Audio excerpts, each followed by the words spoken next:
Champagne flutes chimed against a silver tray as the camera lingered on the sound. Eliza Brennan moved through the grand ballroom of the Belmont Hotel like a shadow, her black uniform disappearing between silk gowns, polished shoes, and sharp tuxedos. Above her, enormous chandeliers poured warm amber light over the cold marble floor. The air smelled of perfume, money, and careless laughter. "Excuse me," she whispered, though no one seemed to hear. To them, she was almost invisible. Just another server, passing through their glittering evening. Her feet ached after 6 hours of standing, but she kept going. The final hospital notice waiting on her kitchen table reminded her why she had no choice. Sometimes, you swallow your own pain because someone you love is running out of time. Eliza's eyes drifted to a guest's diamond cufflinks, and she realized they were worth enough to cover half a year of her rent. "That's the last of them," Marco murmured as he passed with a stack of empty plates. He leaned closer and told her Mrs. Winters needed her in the VIP section. The special reserve was running low. Eliza nodded, though her chest tightened. That section felt less like a party and more like a fortress, guarded by men with weapons beneath their jackets. She needed one quiet moment before going in. Her gaze moved toward the balcony doors. When the coordinator turned away, Eliza slipped outside. The cool night air touched her face like mercy, giving her one brief breath away from the heavy, suffocating world of wealth behind her. The city spread out below her, a wide grid of gold against the darkness. Eliza closed her eyes and let her shoulders fall. Then a deep, accented voice cut through the quiet. "Shouldn't you be working?" She spun around, her heels slipping slightly on the polished stone. In the shadows stood a tall figure, the red tip of a cigarette glowing between his fingers. He carried a kind of danger the other guests did not have to pretend to own. "I'm sorry, sir, I was just..." she stammered, taking a moment to breathe. He finished, his voice softer than she expected. When he stepped into the light, she saw a face of striking, almost classical beauty. The light revealed his strong jaw, straight nose, and eyes so dark they seemed to swallow the glow from the ballroom. But the scar stopped her cold, a thin white line running from his temple toward his mouth. Eliza knew him at once. Everyone knew Adriano Costello, the man whose name even the wealthy whispered with fear. "I should get back," she said quietly. He nodded and put out his cigarette. Of course. His dark eyes stayed on her face, as if he could read what she was trying to hide. "What is your name?" Eliza hesitated. Giving her name to a man like him felt dangerous, but the answer slipped out anyway. "Eliza Brennan." He repeated it slowly, as if he already knew it and was only confirming a secret. The meeting left Eliza rattled. She hurried to the service bar and loaded her tray with bottles of vintage champagne that cost more than her monthly salary. The VIP platform rose ahead of her like a stage. At the center table sat Adriano, with 2 armed guards at his sides. Eliza approached with a practiced smile that felt close to breaking, keeping her eyes on the silver tray so she would not have to meet his gaze. Then his voice cut through the clink of glass. "Miss Brennan." Hearing her name from his mouth froze her in place. She looked up, breath caught in her throat. "Sir," she whispered. He pointed gently to his own lips. "You missed a spot." Only then did she realize that even the smallest human details could betray how close she was to falling apart. Mortified, Eliza wiped her mouth and found a faint smear of lipstick. "Thank you," she whispered. A brief smile touched Adriano's lips. Desperate to get away, she turned too quickly. Her heel caught in the thick carpet. For one awful second, everything slowed. She stumbled, tried to correct herself, and watched a champagne glass tip from the tray, spilling across the crimson dress of the woman beside Adriano. "You stupid girl," the woman shrieked, jumping to her feet. "Do you know what this costs?" The room went silent. Eliza reached for a napkin, trying to blot the spill, but the woman slapped her hand away. "Don't touch me. You're fired." Eliza stood there, humiliated, knowing one accident could take away the only thing keeping her mother alive. Do you hear me? I'll make sure you never work in this city again. Vanessa snapped. Mrs. Winters rushed in with desperate apologies. But Eliza could only stand frozen as her life seemed to fall apart. Without this job, she could not pay rent. She could not pay her mother's medical bills. Enough, Vanessa. Adriano's voice sliced through the room, quiet but impossible to ignore. Accidents happen. Vanessa started to protest, gesturing furiously at her dress. But Adriano did not move. Mr. Reynolds will take you to have it cleaned, he said calmly. The matter was settled because he had decided it was. Eliza stared at him, shaken by the fact that mercy had come from the most dangerous man in the room. I believe your staff has been overworked tonight, Adriano said smoothly. Perhaps Miss Brennan could use a short break. Mrs. Winters blinked, stunned, then quickly nodded. Eliza, take 15 minutes. Eliza backed away, feeling Adriano's gaze follow her. In the quiet break room, she splashed cold water on her burning face. Her hands would not stop shaking. Vanessa could still ruin her. But when Eliza returned to the ballroom, bracing for the worst, Mrs. Winters intercepted her with an unreadable expression. Eliza, you're wanted in the East Wing. The private suites were there. The word sent a chill through her. Just when she thought the night had ended in disaster, it had turned into something even more uncertain. Why? Eliza asked. Mrs. Winters lowered her voice. Mr. Costello requested your personal service for the rest of the evening. Cold dread gathered in Eliza's chest. What kind of service? Serving drinks to his private party. He offered triple your rate. Triple, the word hit her like a lifeline. It could cover her mother's hospital bills and put food in the apartment. Mrs. Winters offered to find someone else, but they both knew no one refused Adriano Costello. It's fine. I'll go, Eliza said, hiding her fear as best she could. Suite 512. Mrs. Winters whispered. Be careful. The elevator ride seemed endless. Each soft chime carrying her closer to a door she might regret opening. Fear followed her like a shadow, but curiosity pulled just as hard. The thick carpet of the East Wing swallowed her footsteps as she stopped in front of suite 512. Her hand trembled slightly. She drew in a sharp breath, but before she could knock, the door opened. A security guard stood there with a face like stone. Miss Brennan, he said, as if he had been expecting her all along. He stepped aside and led her into a suite so lavish it made her whole life feel small. Beyond the tall windows, the city lights glittered like cold diamonds. And there, with his back to the room, stood Adriano Costello. He owned the space without saying a word. When he turned, his heavy dark gaze caught hers and held it. Miss Brennan, Adriano said, his voice low and smooth as he gestured her closer. Thank you for joining us. With every step across the polished floor, Eliza felt as though she were crossing a line she would never be able to uncross. The room was thick with things left unsaid. She did not know why he had chosen her, only that her ordinary life had cracked open and left her standing before the most dangerous man in the city. Adriano watched her as if she were not a servant at all, but something rare he had decided to keep near him. You seem nervous, he murmured. The words meant only for her.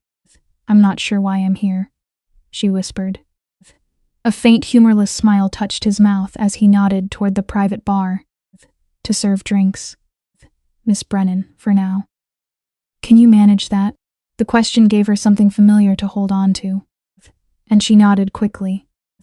Of course, she said, clinging to the simple task. But when Adriano stepped closer, the scent of sandalwood and something darker surrounded her. And perhaps, he murmured, to satisfy my curiosity. Before she could ask what he meant, he turned away, dismissing her with a small movement of his shoulder. Eliza retreated to the bar and began pouring drinks with trembling hands. The amber liquor in the heavy crystal bottles glowed under the warm light and was probably worth more than her rent. Through lowered lashes, She studied the room. These were not ordinary businessmen. Their silence was too controlled. Their fear too careful. They did not just work for Adriano. They survived by pleasing him. Eliza moved among them like a ghost. Though everyone noticed her. Conversations dropped to whispers when she came close and resumed only after she walked away. She caught pieces of harsh Italian, mentions of territories, docks and secret shipments. Then Marco, a young man with hungry, watchful eyes, brushed her fingers on purpose as she handed him a glass. "Thank you. Beautiful," he murmured in Italian, his gaze moving over her in a way that made her skin crawl. She stepped back and collided with a solid chest. The scent of sandalwood reached her first. Adriano, his hand settled on her shoulder. Heavy and protective. "Marco," he said quietly, his voice cold enough to still the room. "Miss Brennan is here to serve drinks. Not to be touched." Marco went pale. But the hatred in his eyes did not disappear. It only learned to hide. The protective touch confused her more than it reassured her. Was it concern? Or was Adriano simply marking what belonged to him for the night? Eliza spent the next hour trying to disappear into the background, catching fragments of talk about warehouses, docks, and a man named Donovan. One by one, the rooms emptied until only Adriano, Marco, and two silent guards remained. The air grew heavier. Marco sprawled on a leather sofa and called out to her, "Get us another drink." "Beautiful." When she brought it over, he patted the cushion beside him. "Sit, take a break." She hesitated, and his voice hardened. "Sit, just like that." The choice was no longer hers. Eliza sat on the very edge of the leather cushion, keeping as much space between them as she could. The guards stood like statues, eyes fixed ahead. Marco sipped his whiskey while his gaze traced her body. "What's a pretty girl like you doing carrying trays? Shouldn't you be at university?"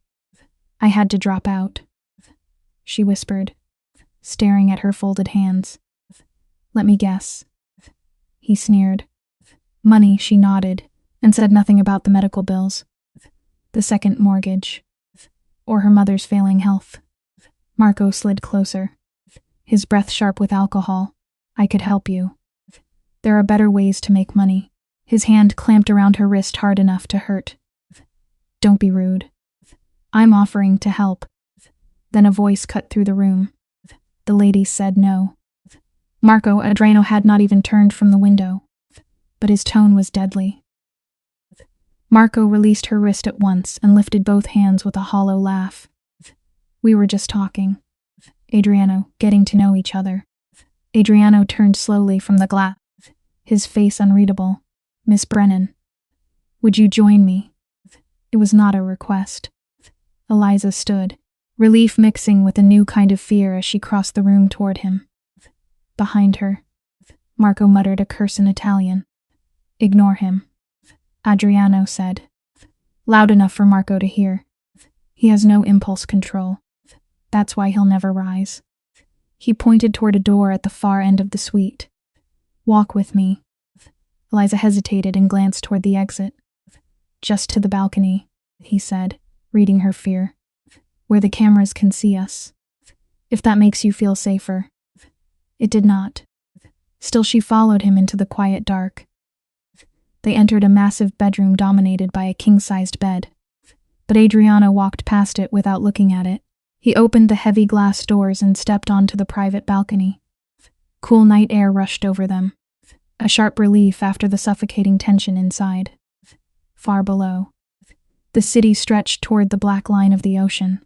"Beautiful, isn't it?" Adriano said, his Italian accent deepening as he looked down at the city. "I've always loved this place, even when it tried to destroy me." Eliza stayed silent and kept a careful distance. Tiny headlights crawled along the streets far beneath them, unaware of the eyes watching from above. Then he broke the silence again, this time using her first name. "Why did you have to drop out of university?" Eliza. The intimacy of it startled her and sent a shiver down her spine. "My mother got sick," she answered, and the familiar weight pressed down on her chest. Cancer. The insurance was never going to be enough. Adriano nodded, unsurprised. The American healthcare system, he said with a dark little laugh. So civilized. And so brutal. He turned to study her face with an intensity that made her want to step back into the shadows. And your father? Gone, he left when I was 12. It was only her now, carrying the burden of keeping her mother alive. She spoke of experimental treatments and the fragile hope they still had. But she did not mention the debt that kept her awake at night. Noble, Adriano murmured, for a moment. His mask slipped, revealing anger beneath it. Family is everything. Anyone who abandons it deserves contempt. Eliza heard the conviction in his voice and knew the subject touched something old and raw in him. The brief warmth faded from Adriano's face, replaced by his usual calm mask. What were you studying? He asked, nursing. Eliza said with a bitter smile. The irony hung between them. She had given up a future in medicine to pay for medical care. She wondered if he could see how much it cost her to admit she had only wanted enough money to survive. To her surprise, Adriano laughed, not cruelly, but with a dry understanding. He looked back over the glowing city. Do you know who I am? Everyone knows you. Mr. Costello, she said, her heart pounding. Adriano, he corrected. And what does everyone say? She offered a careful answer about his influence. He gave a faint smile. They say I'm a monster. Eliza looked into his dark eyes and understood that flattery would not protect her here. Eliza chose her words carefully, her voice almost lost in the wind. I think good and evil are not as simple as people want them to be, she said. Sometimes survival forces people to make hard choices.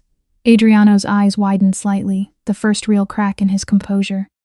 Silence stretched between them until she could no longer stand it. Why am I really here? She asked. It isn't just to serve drinks. Adriano turned back to the skyline, his profile sharp against the night. No, he said softly, it isn't. He paused, watching her. I recognize something in you. Hunger. The kind that comes from fighting for every scrap. Then he spoke of growing up with less than nothing, where survival meant becoming the thing others feared. For a moment she saw behind the mask he had spent his life building. When Eliza said nothing, Adriano made his offer. Her stomach dropped. She had heard enough rumors to know that decent people rarely accepted favors from men like him. This was not about serving drinks.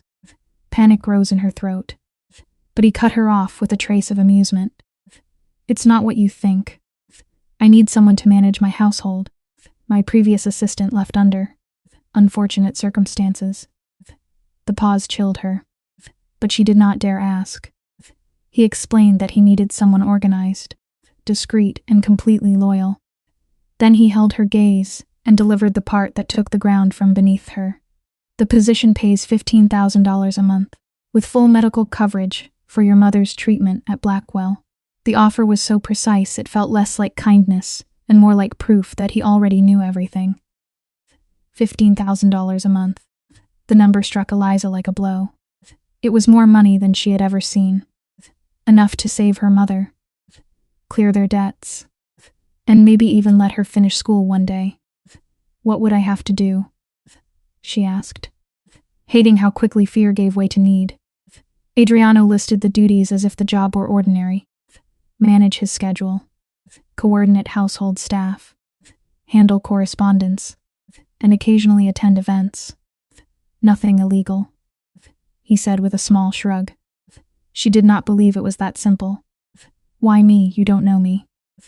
I know enough, he replied softly. The wind rose, and before she could object, he slipped his heavy jacket over her shoulders. The warmth and rich scent of it surrounded her, comforting and unsettling at once. Adriano reached into the jacket pocket and pulled out a thick business card with no name on it. Only a number. He pressed it into Eliza's trembling hand.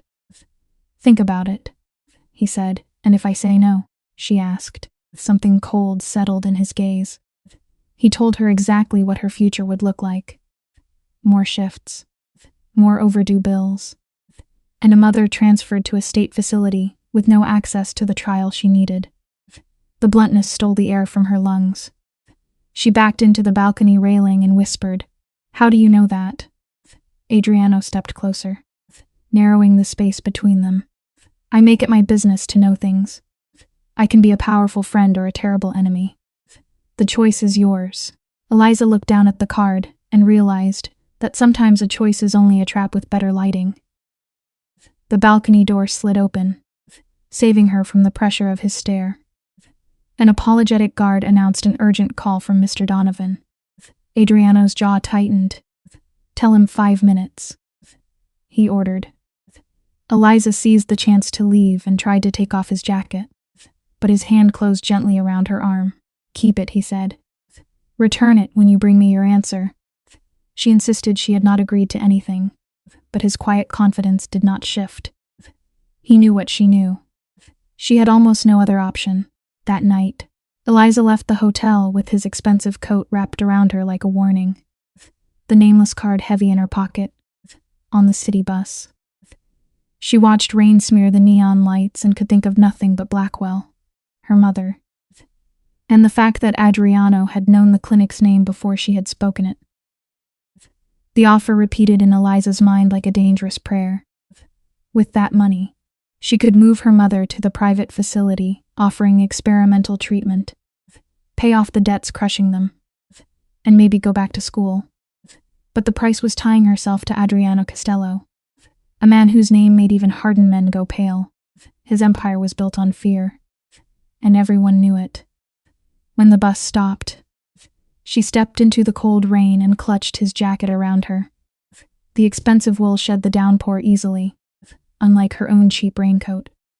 It was impossible not to feel the distance between their worlds. Standing before her crumbling apartment building, with its broken locks and stained walls, Eliza understood why desperate people sometimes chose shelter under a dangerous roof. Eliza dragged herself up 4 flights of stairs, each step heavier than the last. For 3 years, this damp apartment had been home, paid for by selling the house she had grown up in so her mother's care could continue.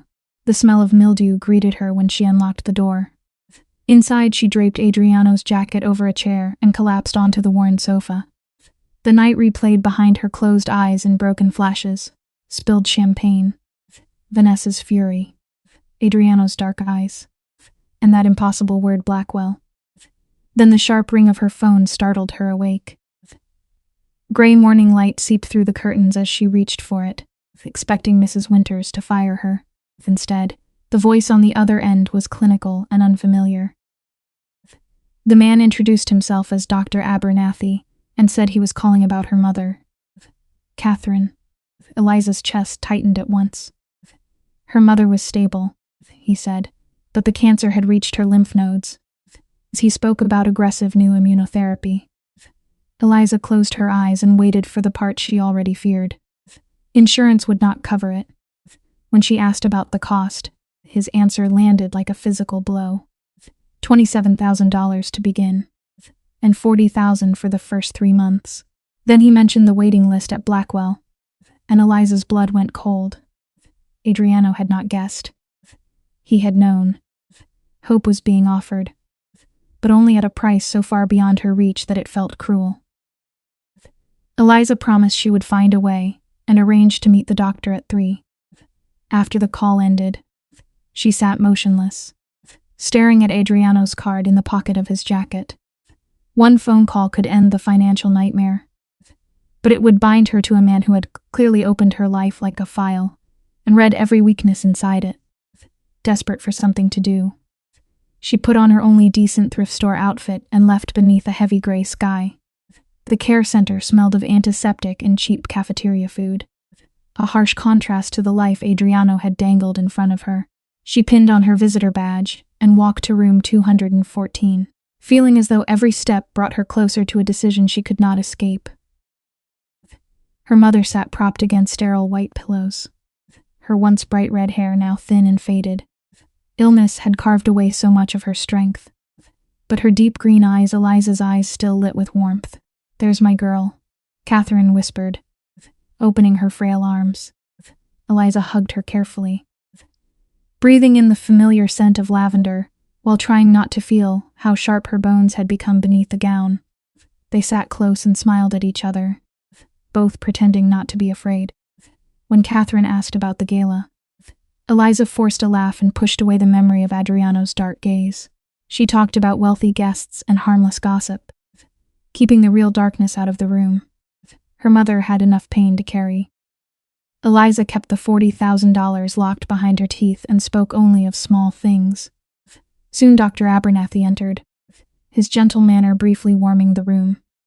He exchanged a few light jokes with Catherine, but then his expression changed. He made a note on the chart and asked Eliza to step into the hallway.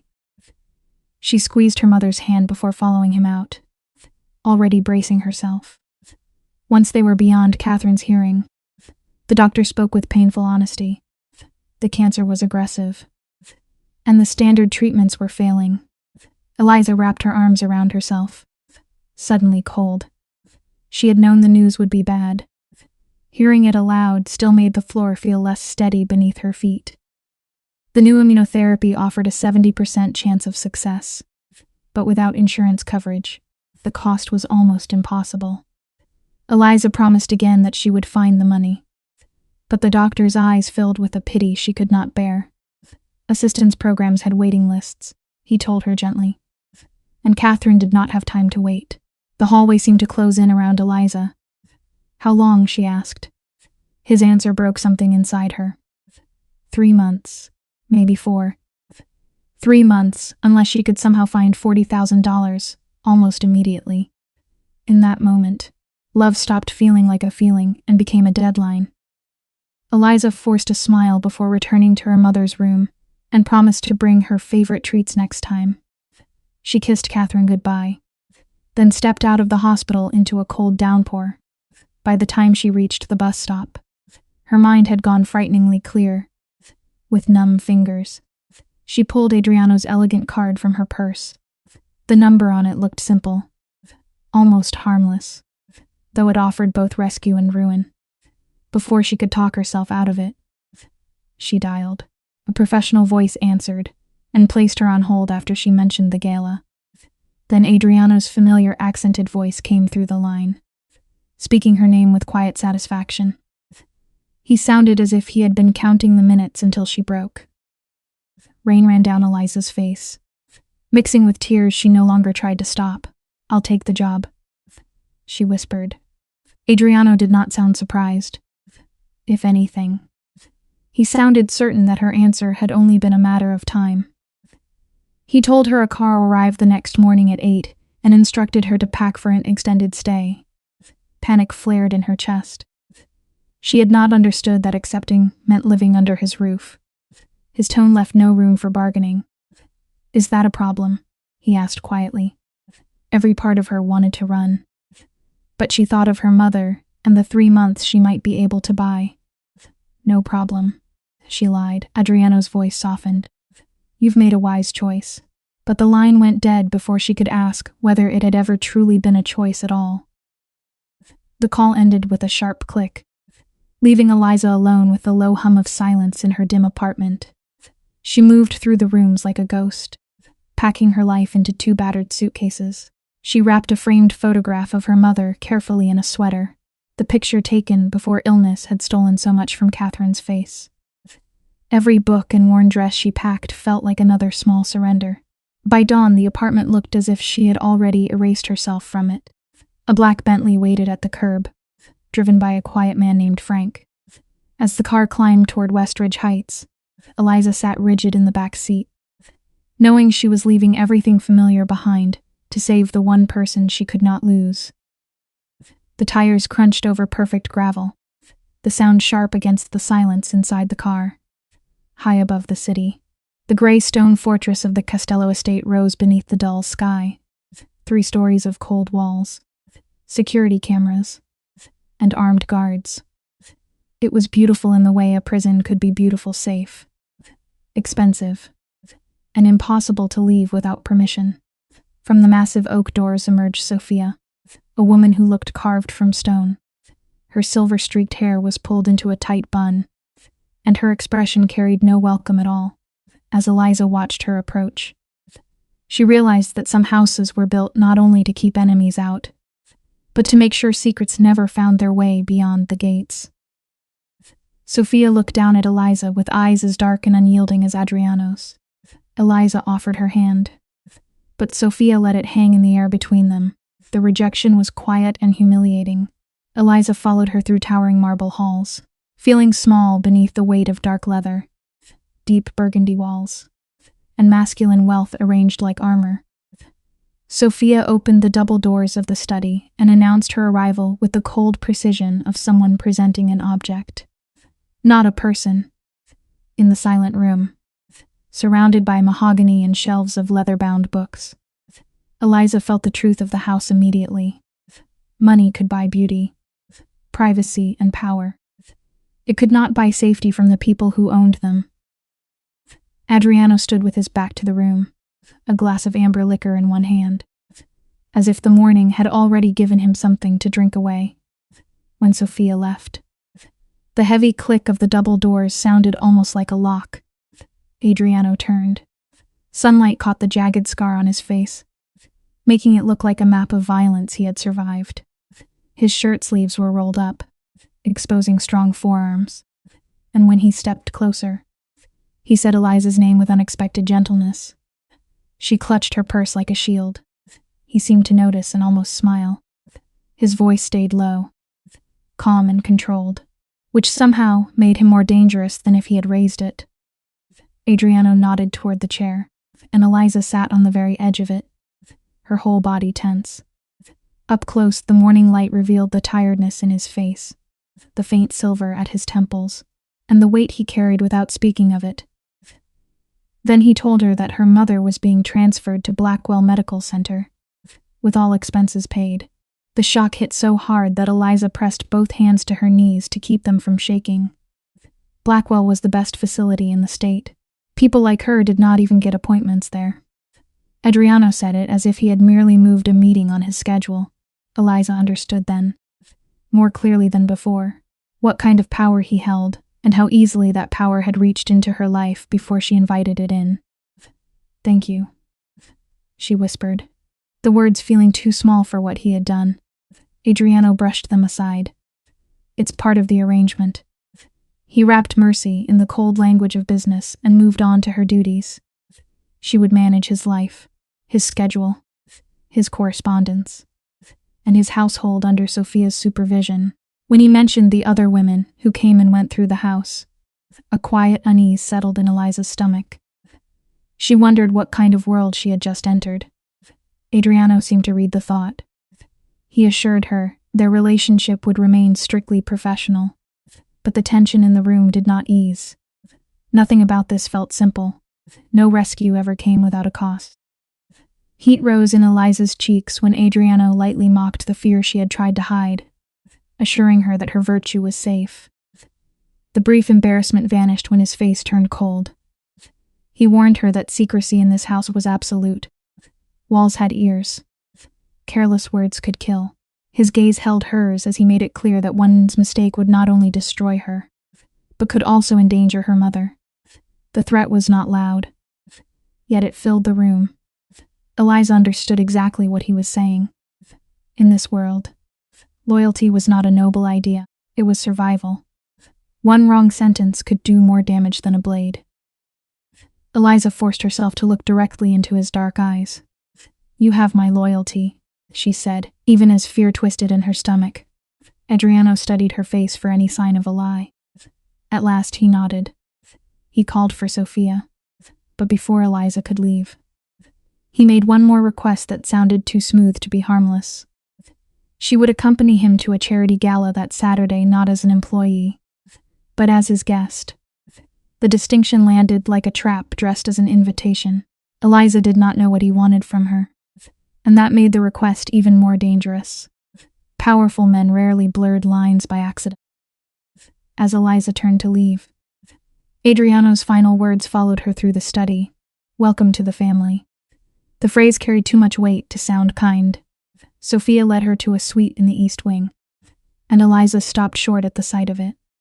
The bedroom was enormous, with soft linens, expensive furniture, and a deep soaking tub far too luxurious for ordinary staff. Sophia's mouth tightened when she saw Eliza's surprise. In a cool voice, she mentioned that the previous assistant had been given much smaller quarters.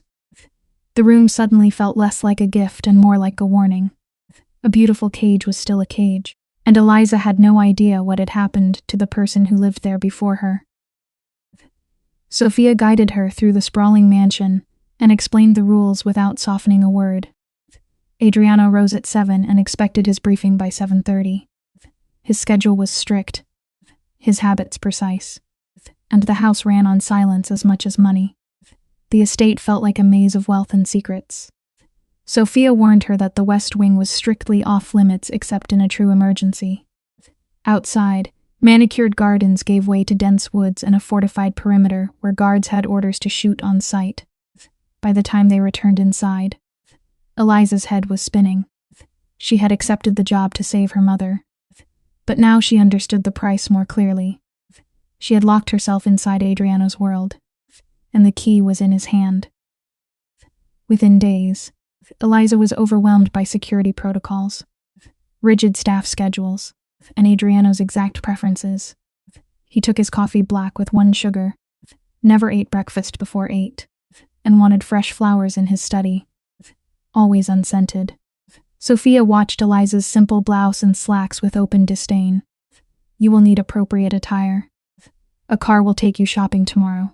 Mr. Costello has opened an account for your wardrobe. When Eliza tried to protest, Sophia cut her off.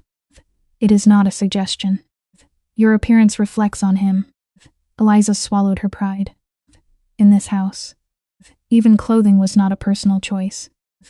She was learning, quickly, that fighting every small battle would leave her too exhausted for the ones that mattered. Sophia finished reviewing the schedule and added that Eliza would dine with Adriano whenever he was in residence. Eliza looked up in surprise. I'll be dining with him. Sophia's eyes narrowed. He prefers company when time permits.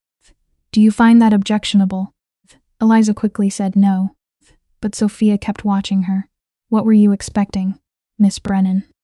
When a man like Adriano Costello pulls a girl from obscurity, people assume the reason is obvious. Indignation flared in Eliza's chest. She insisted the job was strictly professional. Sophia gave her a look almost like pity. My nephew does not bring women here without purpose. And purpose, in this family, is rarely gentle. The warning stayed with Eliza long after Sophia walked away. Sophia left with the cold, steady click of her heels, and Eliza stood alone in the cavernous hallway. The silence around her felt heavy. 7 o'clock dinner. 6 in the morning in the kitchen. The schedule was not a request. That evening, Eliza sat before a plate of poached salmon and warm bread, but her throat was too tight to swallow. Her phone buzzed on the table. A message from Dr. Abernathy confirmed that her mother had been transferred to Blackwell Medical Center. Adriano had kept his word with terrifying speed. Only 24 hours earlier, Eliza had been serving drinks to wealthy strangers. Now she was living among them, dependent on the very man she feared. The same hand that pulled her from the water could hold her under. The mirror showed her a stranger dressed in tailored silk and sharp wool, all bought with a black card bearing Adriano's name. No one mentioned prices. In this house, wealth moved silently, like air. Eliza settled into the rhythm of her new life, managing calendars, screening calls, and learning the machinery behind Adriano's world. He was demanding, exact, and often unreadable, yet a brief nod of approval from him could make her heart beat faster than she wanted to admit. That frightened her. At dinner, they spoke of literature and music as if they were equals, creating a fragile illusion of normal life.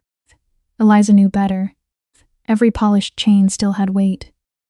Adriano wore his darkness carefully. With Eliza, he was a man of quiet wine, poetry, and controlled conversation. He never let the violence of his empire stain the polished floors of their evenings. Still, the truth seeped through the sudden silence when she entered a room.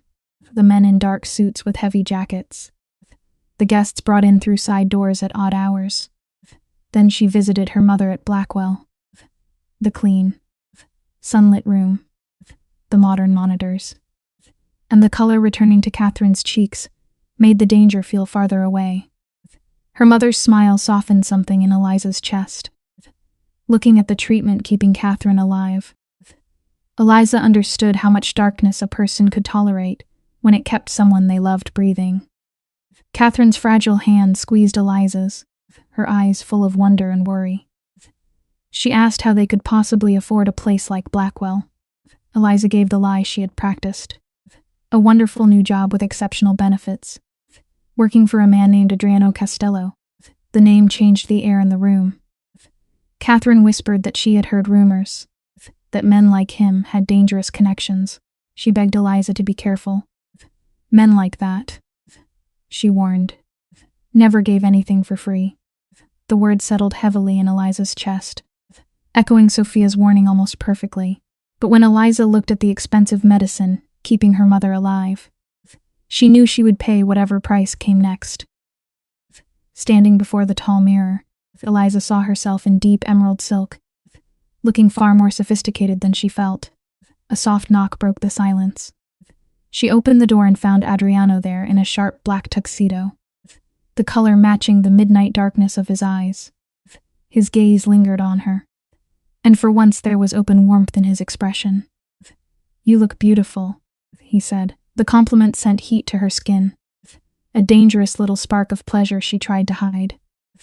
Soon they were walking into the grand atrium of Blackwell Medical Center, surrounded by diamonds, violin music, and the powerful elite. Eliza had dressed the part to protect herself, but the mask fit too well. That frightened her more than she expected. Once she had carried glasses for people like this on silver trays. Now she walked among them on Adriano's arm. The wealthy whispered her name behind polite smiles, their eyes sharp and measuring. When a diamond-covered woman named Mrs. Hartwell asked what exactly Eliza did for him, Adriano's hand settled at the small of Eliza's back, firm and possessive. He said she managed his personal affairs, his tone smooth but edged with steel. The answer left no room for more questions. Mrs. Hartwell's knowing smile made Eliza's cheeks burn. No one here believed a woman like her could rise on ability alone. It was easier for them to imagine scandal than to respect the courage it took simply to survive. To them, she was Adriano's newest acquisition, a pretty thing to be displayed and eventually replaced. Eliza felt their judgment in every sideways glance and every sudden hush. Adriano remained calm beside her, his hand steady at her back as if the gossip were nothing but noise. Near the champagne fountain, he noticed the stiffness in her shoulders. "Are you uncomfortable?" he asked. She told him plainly what everyone was assuming. To her surprise, he laughed, warm and almost real. "People's opinions only have the power you give them." He said Liza wanted to believe that. Still, she knew how easily people with money rewrote the stories of those who had none.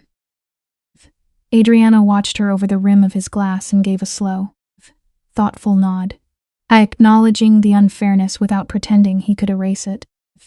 When he offered to correct their assumptions, Eliza found herself hesitating. Part of her did not want him to deny it, and that feeling scared her because she could not yet name it. Then the fragile calm broke. Across the crowded room, she saw a pair of hostile eyes fixed on her. Vanessa stood there in a crimson dress that looked like spilled wine under the lights. Adriano felt Eliza stiffen and leaned close. "Vanessa Moretti," he murmured. "Marco's sister. A cousin from the old country." Eliza understood at once that the woman she had humiliated by accident now had a reason. A name and a family powerful enough to hurt her. Vanessa approached with the graceful patience of a predator, her red dress moving like a warning. She greeted Adriano with polished warmth, then turned her icy gaze on Eliza. With a quiet, venomous smile, she called her a server. Adriano did not let the insult pass. He introduced Eliza as his assistant, his voice low and threaded with warning. Vanessa's smile faltered, but only for a second. She sneered at Eliza's rapid rise and hinted at talents left unspoken. Adriano drew Eliza closer, his hand steady at her waist. "Careful, Vanessa. he murmured. Your jealousy is showing. Vanessa's eyes flashed. Eliza could feel the hatred behind her smile. Sharp enough to cut. The chandelier cast a hard shadow across Vanessa's face. Jealous of her. Don't be ridiculous. But Adriano's gaze did not soften. His voice dropped to a dangerous whisper. Then I suggest you show Miss Brennan the respect she deserves. Unless you would prefer your brother to lose his position as well. Vanessa went pale. Her apology came through clenched teeth. Adriano turned away with Eliza. His warm hand still reassuring at her back as they moved through the crowd. He told her that Vanessa's family had long wanted a marriage alliance with him. Eliza looked ahead and asked quietly whether Vanessa wanted a position in his house or in his bed. The question was sharper than she intended, but it revealed what she feared. In Adriano's world, even hearts could be treated like bargaining pieces. Eliza looked at him, searching for something honest. And what do you want? Adriano's dark eyes met hers, heavy with the weight of his world. Marriage in my life is rarely about love, Eliza. It is about power and alliance. He paused, and a faint spark moved through his gaze. But I have never followed tradition blindly. Before she could answer, a commotion broke near the doors. Guards surrounded an agitated stranger, and Adriano moved toward him at once. As he passed, Vanessa turned slightly, slipping something small into a waiter's hand. Eliza saw the movement. The waiter glanced toward her purse on a nearby table, and a cold warning ran through her before she understood why. Eliza stepped toward the table, but Vanessa blocked her with a smile too sweet to trust. Enjoying your promotion, she murmured. By the time Eliza reached her purse, nothing seemed missing. Yet something felt wrong. Later in the dark car, passing streetlights revealed the tight clench of Adriano's jaw as he checked his phone again and again. Eliza finally spoke. The man at the gala was not a minor issue. Adriano admitted she was right, but said there were realities he intended to keep away from her for her own safety. Protect me from what? She demanded. His gaze grew heavier. He spoke of rivals, bought officials, and people who planted evidence before they planted bullets. Eliza thought of Vanessa's hand and felt true fear take shape. The car moved through rain-slicked streets, its headlights cutting through the mist. Adriano spoke carefully, never giving the whole truth, but enough to make the shadows inside the car feel crowded. When Eliza quietly asked if that was why his last assistant had fled, something cold passed over his face. His voice dropped low. Antonio had broken his trust in a way that could never be forgiven. He was gone now, vanished from the city, and Eliza was not to ask about him again. The silence that followed was heavy enough to press against her lungs. She looked down at her purse and suddenly noticed a thin, folded paper tucked beneath the clasp. It had not been there before. Some questions, she realized, arrived before you were ready for the answer. Inside the grand foyer, Adriano stood close enough that Eliza could feel the pull of his presence. He told her that discretion in his house was not politeness, it was survival. Then he asked if she regretted accepting his offer. Eliza pictured her mother at Blackwell, receiving treatment she never could have paid for alone. No, she whispered, and her voice was steadier than she felt. A faint trace of relief softened Adriano's sharp features. He said she'd chosen her because he saw loyalty in her, and strength beneath her fear, something money could not buy. Eliza wanted to show him the paper, but the memory of his warning stopped her. In this house, even innocence needed proof before it dared to speak. His hand rose slowly, hovering in the quiet air before his fingers brushed a loose strand of hair from her cheek. The touch sent a shock through Eliza. She stood frozen, caught between the instinct to step back and the terrible urge to lean closer. Adriano seemed to realize it too. He withdrew and stepped into the shadows, whispering a quiet goodnight before leaving her alone. In her room, Eliza locked the door and unfolded the paper with shaking fingers. It was a copy of Adriano's private schedule, marked with government initials she had never seen before. Her name was written across the bottom in Vanessa's elegant hand. Everything was shifting. The boundaries she had promised herself were beginning to blur, and now someone was trying to turn them into a weapon. Weeks settled into a dangerous routine. Before leaving for Italy, Sophia had given Eliza one final warning. Men like Adriano, she said, offered everything and made it look like a choice. For women like them, choice was often only an illusion dressed in silk. The words stayed with Eliza as she tried to hide the planted paper and study every corner of the house with new caution. Her late-night dinners with Adriano still stretched into the early hours, shifting from business to memory and confession. But now fear sat between the candles.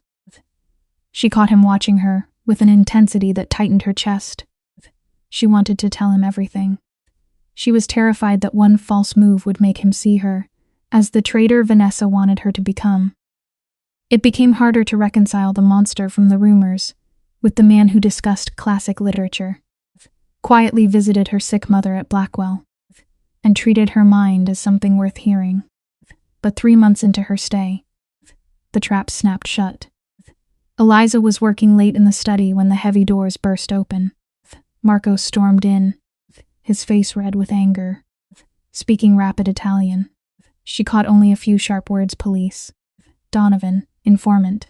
He threw a folder onto the desk. Inside were copies of schedules, private notes in Eliza's handwriting, and the same planted paper from her purse. Marco pointed at her and said Vanessa had found proof. The room seemed to drop away beneath her. Eliza insisted she had done nothing, but Marco sneered that innocent girls did not hide evidence in their bedrooms. He compared her to Antonio, the previous assistant who had become an informant for the government. The name hit Eliza like a physical blow. Adriano's eyes moved from the folder to her face. Unreadable. For the first time since she had entered his house, she could not tell whether he believed her. Then his phone rang. A guard from Blackwell spoke so loudly Eliza heard every word. 2 men had asked for Catherine Brennan's room number, using Costello credentials. Vanessa had not only framed her, she had reached for her mother. Adriano's expression changed from suspicion to something far colder. "Lock the estate," he ordered, "and bring the car." Marco grabbed Adriano's arm, warning that going to Blackwell would make him look weak before the families. Adriano struck his hand away and turned on him with a quiet fury that made every guard lower their eyes. If this family survives by threatening sick women, then it deserves to burn. Eliza stared at him, breathless. He had just chosen her mother over the rules of his own world.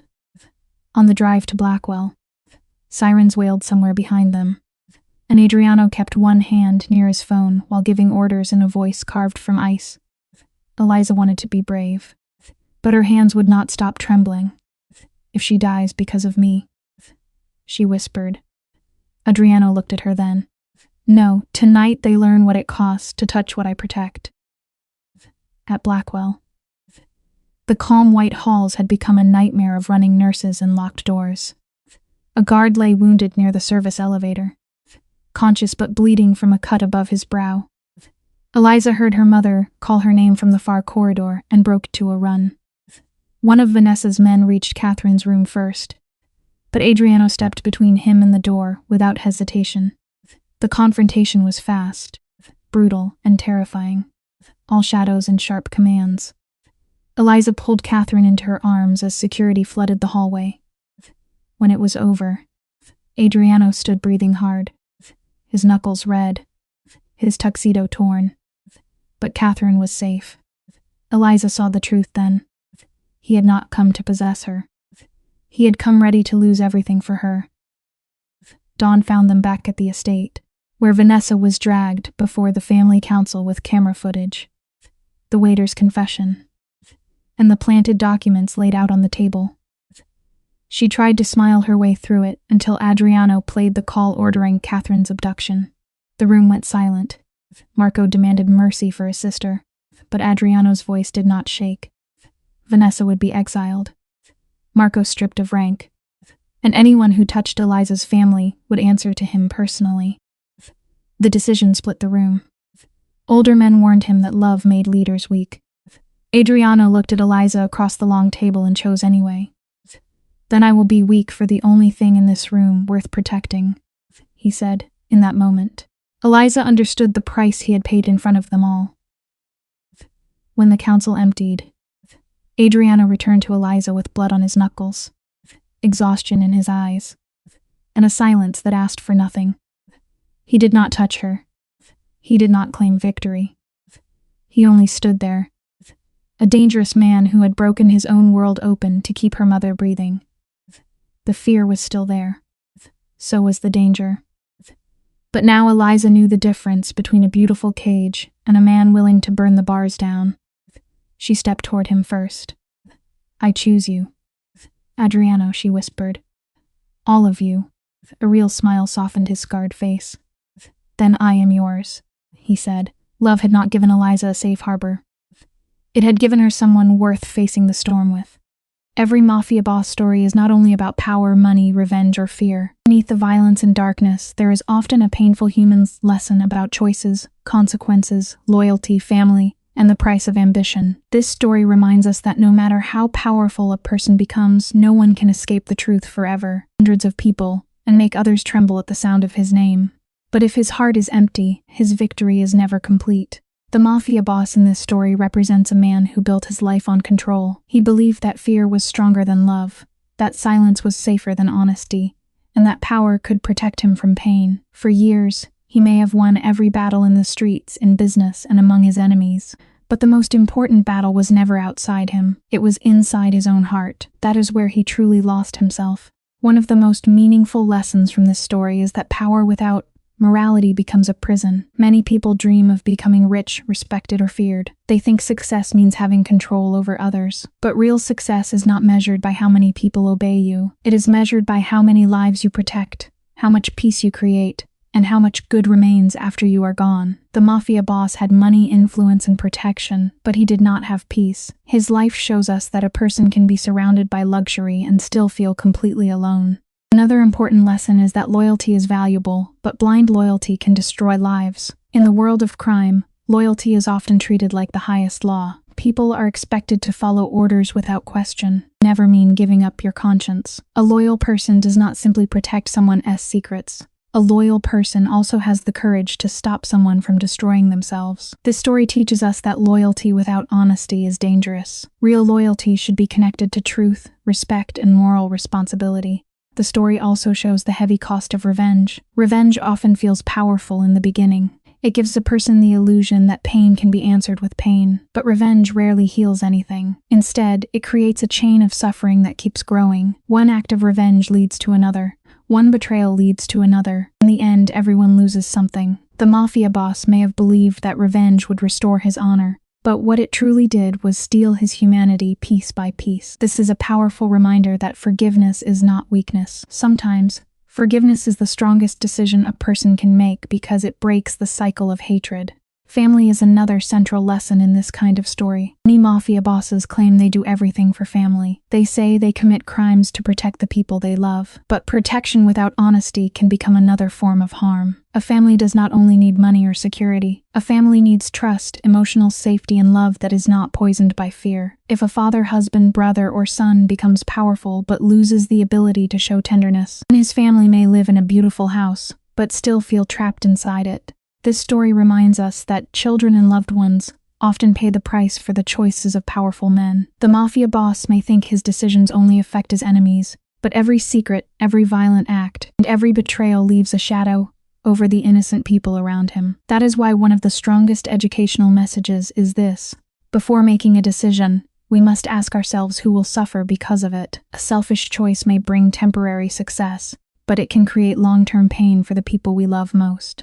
Another meaningful point is the danger of pride. Pride can make a person refuse to apologize, refuse to change, and refuse to admit they are wrong. The Mafia Boss may have spent years believing that saying sorry would make him look weak, but in reality, the ability to apologize is a sign of strength. It takes courage to face the damage we have caused. It takes maturity to admit that we hurt someone, and it takes true character to change before it is too late. The story also teaches that redemption is possible, but it always requires sacrifice. A person cannot simply say they have changed. They must prove it through action. Redemption means accepting responsibility, protecting the innocent, telling the truth, and sometimes losing everything that was built on lies. For a mafia boss, redemption may mean walking away from power, exposing corruption, saving someone he once endangered, or choosing love over control. The path to redemption is painful because it forces a person to confront the worst parts of themselves, but it is also the only path that can lead to peace.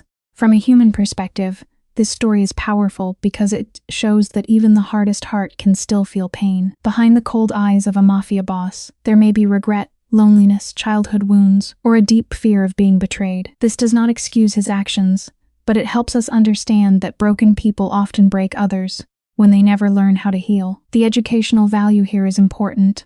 Pain should not become an excuse to hurt people. Instead, pain should become a reason to grow, to seek wisdom, and to choose a better path. For viewers, the lesson is not to admire the criminal lifestyle, but to understand its emptiness. The suits, cars, mansions, and power may look attractive from the outside, but behind them there is often fear, guilt, and loss. A life built on violence can never bring true happiness. A life built on lies can never bring true freedom. And a life built on fear can never create real love. In the end, the story of a mafia boss is really a warning. It warns us that every choice has a consequence. It warns us that money cannot buy peace. It warns us that fear cannot replace respect. It warns us that revenge cannot heal a wounded heart. Most importantly, it reminds us that the greatest power a person can have is not the power to control others, but the power to control themselves.